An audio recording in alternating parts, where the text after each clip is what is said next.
soft mattress on top to turn it into a bed. After reinstalling the windows, It's a red bar. It's a red bar. while the upper left side wants to work with daily necessities and professional needs. A low cabinet sits at the bottom, providing space for storing powder.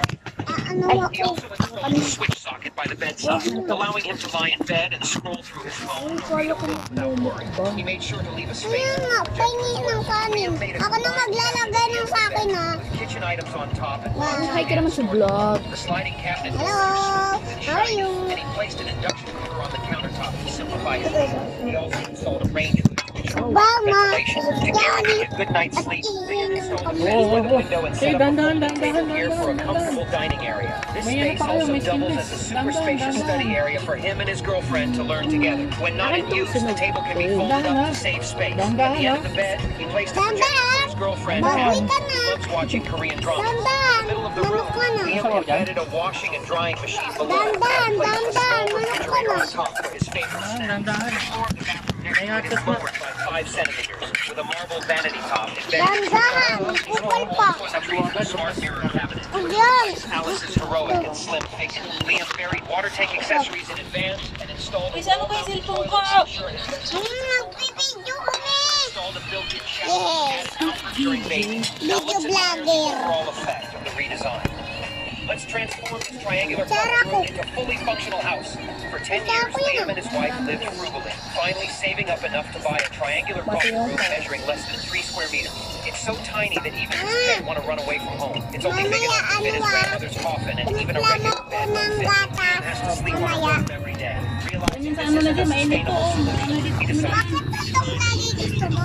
Firstly, Liam removed the original windows and used galvanized square steel to weld the frame, extending it upwards to create more space.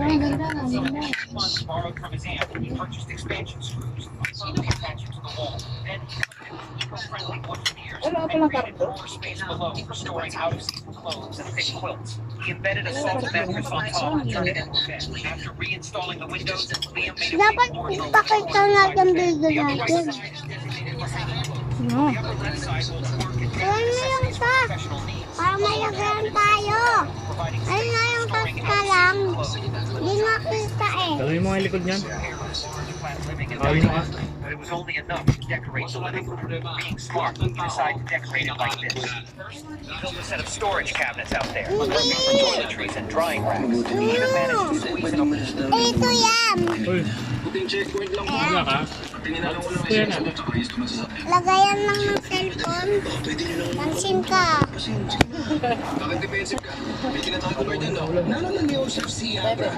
Paluin ko yung ano mo, shoe titik mo. Ayun, marami ah. Uy, usog! Usog! Pag nakaubos na yung milk tea. Hindi, Milo. Marlo? Ang programang ito ay rated Pag sabay ka na ubos. Kasi tayo. at gabay. Da. Ang kailangan Terserang tema, lengguwahe, karahasan, sexual, horror o droga na hindi angkop sa mga Let's watch bata. how Little John transforms a tree into a functional home. Little John practiced for 3 years and finally saved $1 million to buy a house. After running around, he finally got a piece of land. But when he looked at it, he found it was only a few feet inside. He collapsed. When he lay down, he realized he couldn't stretch his legs and had to curl up and sleep. Angry, Little John summoned the divine beast. A phoenix chick popped out and dropped the seed. Little John immediately reacted and came up with a bold idea. He first watered the seed, letting it grow into a tower. Hindi mo yung nakikita. Made a frame. Kaya mo yan. He bought expansion screws and fixed the frame. Di tayo kita. Hindi kita mukha natin. Then he built Ako lang yan. Ano ba? Pangit nga yung mukha mo. easy access. He built a spice storage cabinet against the wall. Small grids. Kanin lang papakita. At the bottom, he added a key. Baka ulam. And a bed for 1 million children. The wife who loves having children has more than more. 1 million children were born next to them. So full, they can't even fit inside. The husband keeps this a long-lost secret. Penetrate lessons on the house for 100 million kids. So after Little John fixed up the house, the storyteller married a rich woman and be a CEO. He works also. Then his wife gave birth to 100 million kids all at once. Way too small. Ito kami na. Sige.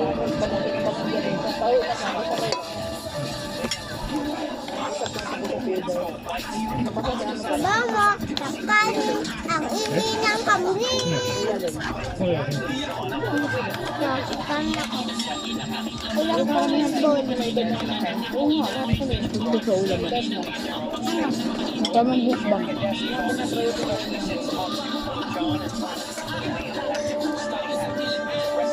Ano ba sa ginagawa mo?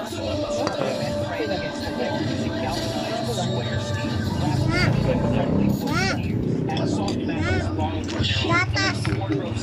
Gatas na gusto ko eh. Ayun lang meron. Ibig sabihin, magtatagal pa tayo sa pagkain. Wala ka, yelo. Apo, lagyan mo yelo. Dalawa kami. Magkahan tayo. Kati lang kayo ah. Magkahan kayo naman namin. Dami pang kanin. Catherine, sigurado akong malulungkot yun. Kilo, sama po si. Naghahanap lang ng hanap buhay tao, tapos magsasamad-alano. Washing machine and dryer.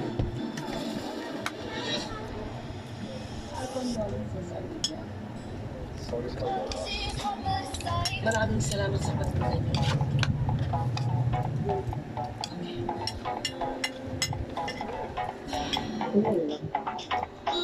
Bro, Wala yata. walang ka na. May walang ka na. Oh God. Di ba yung si mo sabi? Di ba dapat mabait siya? Kung si Mika ako. Mabait si Miko. Sinabihan. Kung gusto na mga Tapos nga na. dito, pwede pumunta sila. Kung ayaw nila, Bakit? sila hanapin. Bukuha lang ako. Sagamot ka? Itlog lang. Itlog. Etlog. Ba't etlog? Betlog. Ayoko magkulay. Sarap yan, patatas, french fries yan. Diba? Hindi mo lang bumalik kung bakit. Mukhang sa akin, sanay pumatay ko pa. Hindi kaya professional na mamamatay tao yung hinahanap natin. Mga kamando. Hindi ko Makinanting patata. ano kaya ang motibo? Patatas. Uy, ilan mo na yung cellphone ko, tigilan nyo na. Mukhang malalim.